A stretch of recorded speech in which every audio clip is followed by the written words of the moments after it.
Pred nama je 28. sezona Hrvatske nogometne lige, koja će i ove sezone nositi prefiks Hrvatski Telekom prva liga.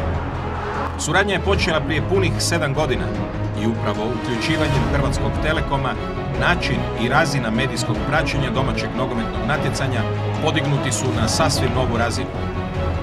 Ponosni smo što smo u proteklih 7 sezona, prateći utakmice prve lige, koljevke hrvatskih reprezentativaca, pratili i njihov rast, njihov uspon prije transfera u najveće klubove svijeta.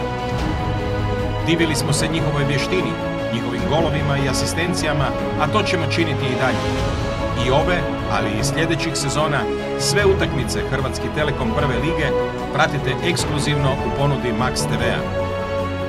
Pratite hrvatski nogomet i Hrvatski Telekom prvu ligu, jer tu se stvaraju budući vatreni.